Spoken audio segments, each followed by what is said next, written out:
존 팀머의 마가복음이라는 책에 이런 내용이 있습니다. 주 64년경 로마에 엄청난 화재가 발생해서 전 도시를 휩쓸었습니다. 로마시의 상당한 지역이 완전히 잿더미로 변해버렸고 얼마 되지 않아서 악성 소문이 돌기 시작했습니다. 그것은 바로 네로 황제가 불을 지르도록 명한 장본인이었다는 것입니다. 정부 당국은 이를 일축해버렸지만 소문은 잠잠해지지 않았고 오히려 불길처럼 솟아올랐습니다. 결국 희생양을 찾던 정부는 바로 그리스도인들이 이 화재를 한 장본인이라고 이렇게 제물로 삼아버렸습니다.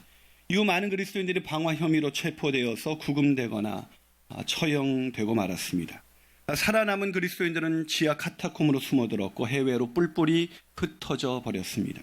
그런데 이런 일련의 사건이 일어난 후 아주 작은 책자 하나가 그리스도인들 사이에 건네지기 시작했습니다. 그 소책자는 이렇게 시작하고 있었습니다. 하나님의 아들 예수 그리스도의 복음의 시작이라. 어떤 책이죠? 네, 바로 마가복음입니다. 그렇습니다. 바로 초기 그리스도인들은 이 마가복음을 읽어가면서 모진 핍박과 고난과 역경을 이겨나가고 있었던 것입니다. 오늘은 바로 그 마가복음을 시작하는 첫 번째 날입니다. 우리도 초기 그리스도인들이 그랬던 것처럼 어떤 고난도 이기게 하는 복음의 능력을 이 마가복음을 통해서 경험하게 될 것입니다. 아멘이십니까? 그 대표적인 사람이 바로 오늘 본문의 저자인 마가라는 사람입니다. 이 마가는 헬라어 이름이고 요한은 바로 히브리어 이름입니다. 여러분, 이 마가가 누굽니까? 이 마가는 바울과 함께 1차 선교여행을 떠났을 때 이 버가에서 고난이 두려워서 되돌아갔던 연약한 사람이었습니다. 여러분, 그는 어려서부터 그의 어머니 마리아, 물론 예수의 어머니 마리아가 아닙니다. 마리아라는 이름이 워낙 흔했어요. 그의 어머니 마리아의 신앙과 집안의 경제적인 넉넉함 속에서 자라났던 인물이었습니다. 그의 어머니 마리아가 어떤 사람이었냐 하면은 예수님과 제자들의 사역을 뒤에서 도왔던 그런 신앙의 소유자였습니다. 예수께서 최후의 만찬을 하신 곳이 바로 마가의 다락방입니다. 또 예수께서 승천하신 후 제자들이 모여서 기도했던 곳이 바로 마가의 다락방이었습니다. 또 놀랍게도 그의 삼촌은 초기 기독교의 아주 위대한 그런 리더였던 바나바가 바로 마가의 삼촌이었습니다. 무슨 말입니까? 어려서부터 믿음 좋은 집안에서 신앙으로 키워진 사람이었지만 고난을 두려워했던 온실 속의 화초 같은 사람, 그 사람이 바로 마가였단 말이죠.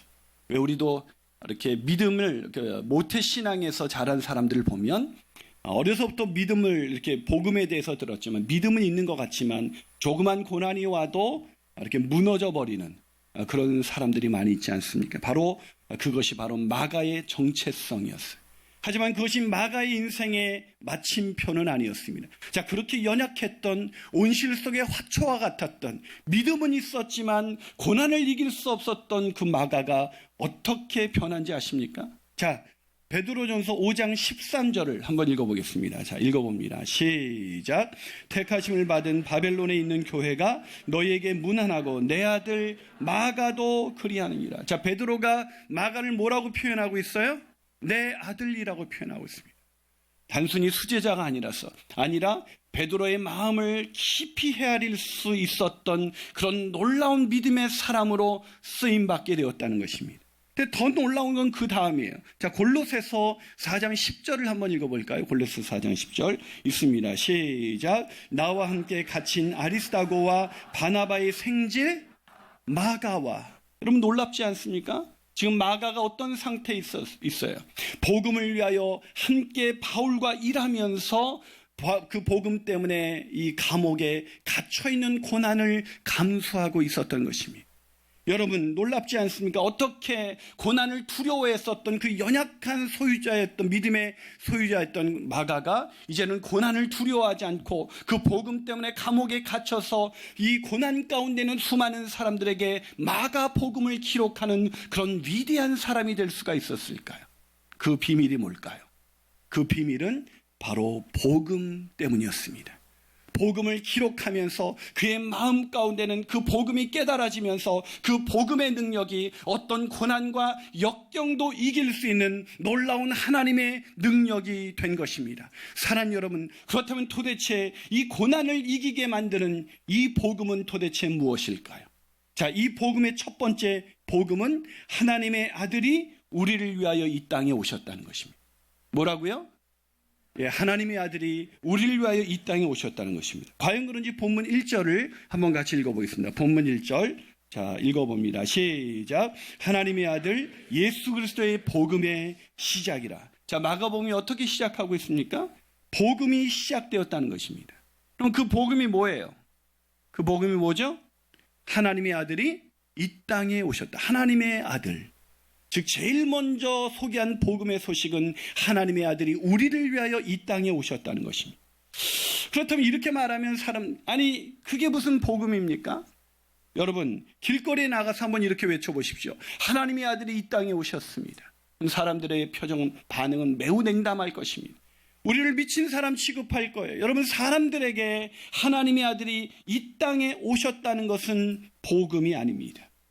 오늘날을 살아가는 사람들에게 복음은 뭐예요? 돈을 많이 버는 거예요.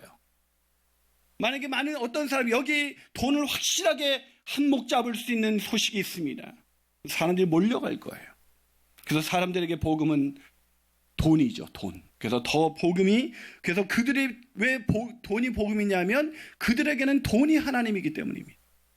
여러분 그래서 그들은 더 많은 돈을 벌기 위해서 살아갑니다. 더 많은 돈을 벌기 위해서 좋은 학교에 가야 되고 더 많은 돈을 벌기 위해서 좋은 직장에 가야 되고 더 많이 그것도 오랫동안 벌기 위해서 회사에서 승진해서 어떻게 하면 더 오랫동안 버틸 수 있을까 그렇게 몸부림치면서 살아갑니다.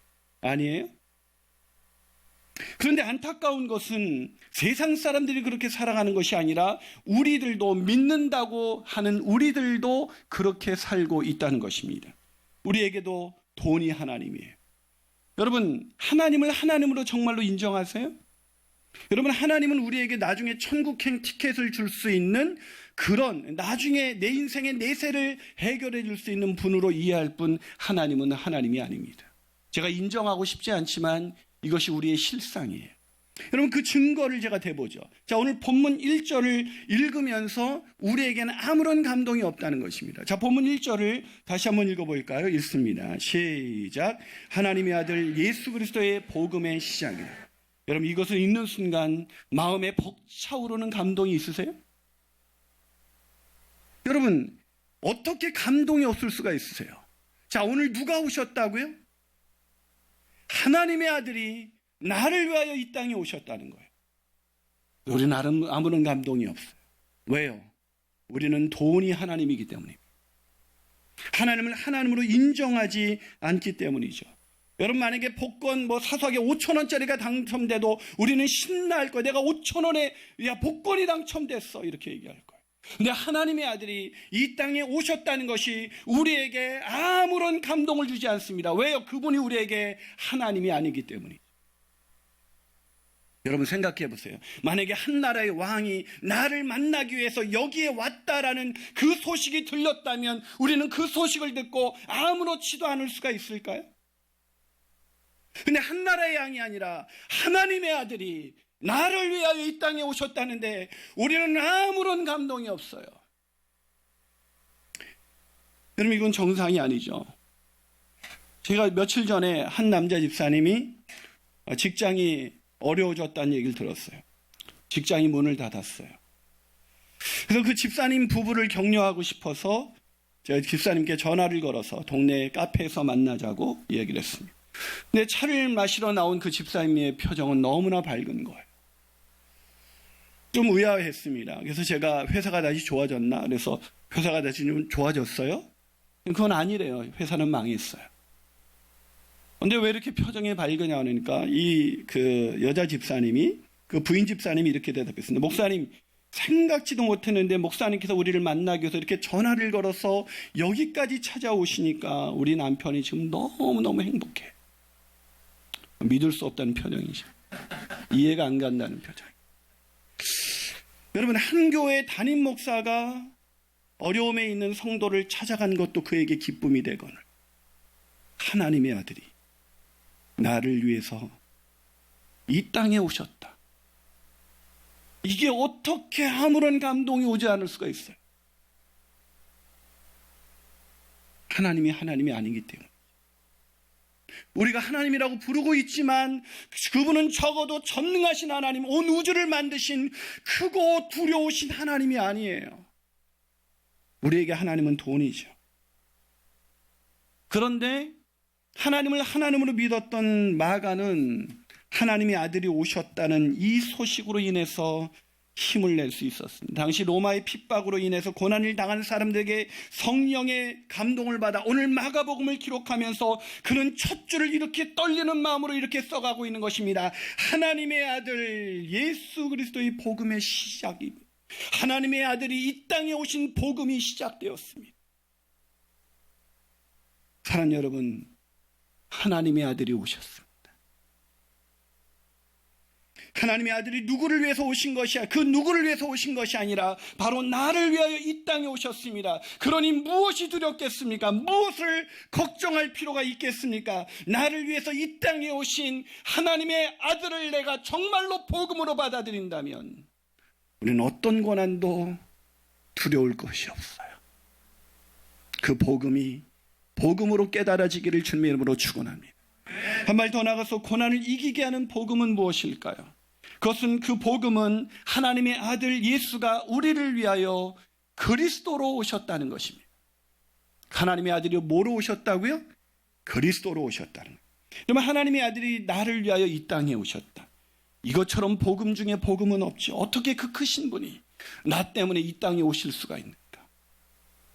하지만 여전히 우리는 그 복음이 복음으로 들려지지 않는다는 것이 우리의 문제입니다. 아니 왜 그럴까요? 왜 그 놀라운 복된 소식이 우리에게 복음으로 들려지지 않을까요? 그것은 우리 이 땅에 오신 하나님의 아들의 모습이 우리가 생각했던 모습과는 너무나 달랐기 때문입니다.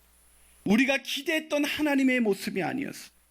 여러분, 우리가 기대하는 하나님의 모습은 어떤 모습? 힘 많고 돈 많으신 분, 막강한 권세를 가지고 천군 천사를 이끌고 이 땅에 오셔서 이 땅에는 모든 어려움을 다 해결해 주시는 그런 강한 하나님, 그게 우리가 기대하는 하나님. 그건 그 당시 그리스도인들도 그랬어요. 그 당시 유대인들도 그랬어요. 그들이 기대했던 하나님은 로마의 압제 속에 있는 자신들을 구원해 줄 수 있는 그런 정치적인 메시아였습니다. 자신의 현실적인 문제, 돈 문제, 권력의 문제, 건강의 문제, 그런 어려운 문제를 해결할 수 있는 힘있고 능력이 많으신 하나님, 그런 하나님을 기대하셨는데 하나님의 아들은 너무나 초라하게도 인간의 모습으로 오셨습니다. 그것도 목수의 아들로 말이죠. 너무나 초라하게 오신 하나님, 그것은 우리가 기대했던 하나님이 아니었습니다. 자, 그 하나님이 오셨을 때 인간의 반응을 이사야는 이사야서 53장 1절과 3절에서 이렇게 기록합니다. 그럼 메시지 성경으로 한번 그때의 반응을 한번 읽어볼까? 있습니다. 시작. 우리가 듣고 본 이 일을 믿은 자 있었느냐? 하나님의 구원하시는 능력이 이런 것일 줄 상상이라도 해본 자 있었느냐? 하나님 앞에서 자란 그 종, 바싹 마른 땅에 심긴 안상한 묘목, 왜소한 초목 같았다. 아무 볼품 없고 보잘것 없었다. 멸시받고 무시당하며 고난을 하는 사람, 고통을 몸소 겪은 사람이었다. 그를 보면 사람들은 고개를 돌렸다. 그를 보면 사람들은 고개를 돌렸다. 왜요? 우리가 기대했던 하나님이 아니었어요. 우리가 기대한 하나님은 어떤 하나님이에요? 오늘날 내 이 가난의 문제를 해결할 수 있는 하나님, 내 이 건강의 문제를 해결할 수 있는 하나님, 내가 원하는 것을 언제든지 들어줄 수 있는 그런 전능하신 하나님이어야 하셨는데, 우리에게 오신 하나님은 너무나 초라하게도 볼품없는 모습으로 인간 중에서도 가장 낮은 곳으로 보잘것없이 이 땅에 오셨어요. 왜 그분이 그렇게 오셨죠? 왜 그분이 인간이 되셔야 했습니까? 죄와 허물로 망가진 우리의 인간의 죄를 대신 지기 위해서 인간의 죄는 인간만이 대신 죽어야 했기에 하나님의 아들이 인간으로 오셔서 이 낮고 천한 땅에 볼품없는 모습으로 오셨건만 그분은 우리가 기대했던 하나님이 아니었어요. 그래서 우리는 그분에게 고개를 돌렸습니다. 사랑하는 여러분, 메시아를 메시아로 인정하지 않았던 우리를 향해서 마가는 오늘 본문 1절에서 이렇게 말합니다. 하나님의 아들 예수 그리스도의 복음의 시작이라. 하나님의 아들 그분, 인간으로 오신 그분, 초라한 모습으로 오신 그분이 바로 우리를 구원하시기 위해서 오신 하나님이시라고 마가는 오늘 본문에서 소개하고 있는 것입니다. 사랑하는 여러분, 어떻게 그런 분이 우리의 구원자일 수 있어요? 내가 바라는 구원은 우리의 영혼의 구원이 아니에요. 내 경제적인 문제, 내 건강의 문제, 내가 원했던 이 땅의 현실적인 필요를 건져주기를 원하는 하나님, 그 하나님이 우리가 기대했던 하나님이었기에 우리는 그분이 이 땅에 그리스도로 오셨다는 것이 우리에게 아무런 감동을 주지 못하고 있는 것입니다. 영혼의 비참한 상태를 깨닫지 못하는 한 예수가 그리스도로 오셨다는 이 사실은 우리에게 복음일 수가 없는 것입니다.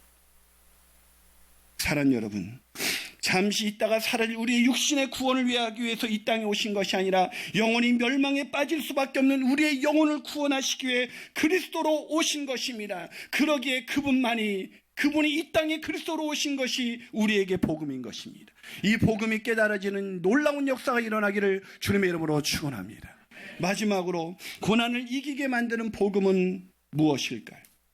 그 복음은 하나님의 아들 예수 그리스도를 믿기만 하면 구원을 얻는다는 것입니다. 여러분, 매우 안타깝지만 이렇게 명확하게 복음을 증거해도 하나님의 아들 예수가 우리를 구원하시기 위해 그리스도로 이 땅에 오셨다는 것이 복음이 아닌 사람들이 있어요.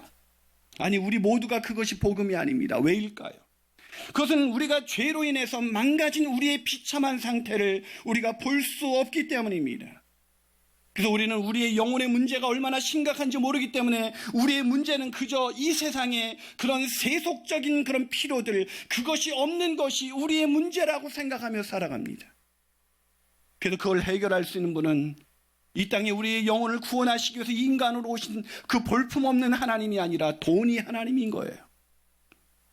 그래서 그런 사람들에게 중요한 것은 영혼의 구원이 아니라 어떻게 하면 돈을 더 많이 벌어서 평생 안전하게 살 수 있을까? 이것이 우리의 중요한 관심입니다. 불쌍한 영혼들이죠. 잠시 있다가 사라지는 세상의 부귀의 영화를 얻기 위해서 영원이라는 시간을 지옥에서 보내야 하는 그런 불쌍한 인생들입니다. 더 불쌍한 것은 이런 사람들에게는 아무리 복음이 전해져도 복음으로 받아들이지 않는다는 것입니다. 구원에 이를 수가 없어요. 여러분, 팀 켈러의 책 중에 내가 만든 신이라는 책이 있죠. 그 책에 보면 세계 최대의 갑부였던 앤드류 카네기, 여러분도 아시죠? 이 앤드류 카네기가 세상적으로 성공했을 때의 나이가 33살이라고 말합니다. 33살에 아주 세계 최고의 갑부가 된 거예요. 저는 50이 넘었는데도 이러고 사는데. 여러분 몇 살이세요? 33살에 세계 최대의 갑부가 됐어요. 근데 그 사람이 33살에 최고의 갑부가 되었을 때 나에게 쓰는 글이라는 비망록을 적은 이야기가 이 책에 나옵니다. 이 젊은 나이에 성공한 이 젊은 카네기가 비망록에서 자신의 내면을 진지하게 성찰한 뒤 이렇게 적었습니다. 인간에게는 우상이 있을 수밖에 없다.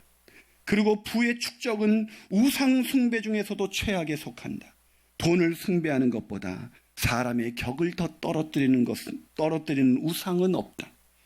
지나치게 긴 세월을 사업 걱정에 매달려 최단 기간에 돈을 더 벌 생각밖에 모른다면 영영 회복될 가망조차 없이 저급해질 수밖에 없다. 무슨 말이에요? 돈을 더 벌고자 하는 그런 저급한 욕망에 사로잡히는 순간 구원받을 가망이 없다는 거예요. 오늘 내 마음 가운데 돈이라는 우상, 명예와 권력이라는 이 세상의 우상이 우리 마음 가운데 자리 잡고 있을 때 우리가 복음을 받아들이기가 어려운데 특히 돈이라는 우상을 섬기는 사람들은 아무리 복음이 전해져도 그게 복음으로 들리지 않는다는 거예요. 그래서 예수님께서는 마가복음 10장 25절에서 이렇게 말씀하셨습니다. 한번 읽어볼까요? 있습니다. 시작. 낙타가 바늘기로 나가는 것이 부자가 하나님의 나라에 들어가는 것보다 쉬우니라. 이 비유는 부자가 천국에 들어갈 수 없다는 거예요. 어떻게 낙타가 바늘길을 통과할 수가 있겠어요? 그것보다 더 어려운 게 돈이 우상이 된 사람, 어떻게 하면 돈을 더 벌어서 내가 편안해질까? 그래서 돈이 하나님이 된 사람, 그래서 돈만 있으면 내 문제가 해결될 수 있다고 생각하기 때문에 오늘도 돈을 더 벌기 위해서 혈안이 되어 있는 사람은 하나님 나라에 들어갈 수 없다. 앤드류 카네기는 이것을 깨달았기 때문에 그는 이렇게 결단합니다. 그래서 나는 35세 사업에서 손을 뗄 것이며 앞으로 2년 동안도 오후 시간은 꼭 공부하고 체계적으로 책을 읽으면, 여기서 책이란 경건의 서적을 말하는 거예요. 자기의 내면을 채울 수 있는 그 책을 읽으며 보내고 싶다. 여러분, 33살에 세계 최대의 갑부가 된 사람이 35살에 사업에서 손을 떼고 나는 내 내면을 변화시킬 수 있는 책을 공부하고 싶다. 놀라운 통찰력이죠. 그래서 전기 작가인 조셉 프레이저 월은 앤드류 카네기의 고백을 들으면서 이렇게 말합니다. 록펠러나 포드 모건도 이런 글을 쓰지 못했을 것이며 이렇게 쓴 글을 이해하지도 못했을 것이다. 무슨 말입니까? 돈이 우상이 된 사람은 왜 돈을 그렇게 많이 번 사람이 그렇게 사업에서 손을 떼고 자신의 내면을 위해서 그렇게 살아야 하는지 이해하지도 못할 것이다. 무슨 말입니까? 부를 이루거나 부를 추구하는 사람, 다시 말해서 돈이 우상화된 사람들은 자신의 내면의 비참한 상태를 전혀 볼 수가 없다는 것입니다. 하지만 안타깝게도 이런 자신의 내면을 통찰할 수 있었던 그런 눈을 가졌음에도 불구하고 앤드류 카네기는 결국 영혼 구원에 이르지 못했습니다. 그는 2년 뒤에 사업에서 손을 떼지도 못했고 그는 평생 돈을 벌기 위해서 돈을 추구하다가 저급한 인생, 영원한 멸망을 피하지 못했던 것입니다. 사랑하는 여러분, 그렇다면 우리가 듣고 있는 이 복음, 하나님의 아들 예수 그리스도께서 우리를 위하여 이 땅에 오셨다는 것이 우리에게 복음으로 들려지고 있기는 있는 것입니까? 이 복음이 들려지는 순간 내가 드디어 세상의 모든 물질을 버리고 이 복음을 내가 받아들이는 그런 마음이 내 마음 가운데 있습니까? 아니요. 여러분, 착각하지 마세요. 우리는 복음을 믿고 있다고 생각합니다. 어느 날 예수님 내 인생의 구원자요 주님으로 믿는다고 고백했기 때문에 내가 복음을 믿는다고 착각하고 있습니다. 착각이에요. 오늘 그래서 이 마가가 마가복음을 쓰면서 믿는다는 것이 뭔지를 설명하기 위해서 오늘 본문 15절에서 이렇게 말합니다. 부자가 천국에 갈 수 없는데, 영원한 돈이 우상이 된 사람이 하나님의 나라에 갈 수 없는데 갈 수 있는 유일한 방법을 오늘 마가가 기록해주고 있습니다. 어떻게 갈 수 있을까요? 어떻게 복음이 복음으로 들려질 수 있을까요? 그것이 바로 본문 15절입니다. 자, 본문 15절 같이 읽어봅니다. 시작. 이르시되 때가 찼고 하나님의 나라가 가까웠으니 회개하고 복음을 믿으라. 뭐라고요? 회개하고 복음을 믿으라는. 여러분, 그냥 믿으라고만 말하고 있지 않습니다. 그냥 믿기만 하면 된다고 말하지 않습니다. 여기서 믿음이라는 것이 뭔지를 설명하기 위해서 마가는 그 앞에 한 단어를 더 쓰고 있습니다. 회개하고 복음을 믿으라. 믿는다는 것은 돈이 우상화된 사람, 돈이 하나님이 된 사람, 세상이 하나님이 된 사람, 그것을 하나님이 아닌 것을 하나님으로 믿고 따라가는 그 길에서 회개, 고쳐라, 돌아켜라, 돌이켜서 하나님만을 하나님으로 섬기는 그 길을 걸어가는 것이, 그것이 바로 믿음이다. 회개 없는 믿음은 믿음이 아니라고 오늘 마가는 우리에게 이야기하고 있는 것입니다. 돈이 우상이 된 것에서 돌이키지 않은 그 믿음은 믿음이 아니다. 여기서 믿기만 하면 구원을 얻는다는 것을 오해하지 마십시오. 여기서 믿기만 한다는 것은 내 인생의 하나님이었던 모든 우상들을 버리고 돌이켜서 하나님만을 하나님으로 섬기고 그 길을 따라가는 것. 그것이 바로 세계입니다. 그게 바로 믿음입니다. 그 믿음을 갖고 있는 사람에게만이 복음은 복음일 수가 있는 것입니다.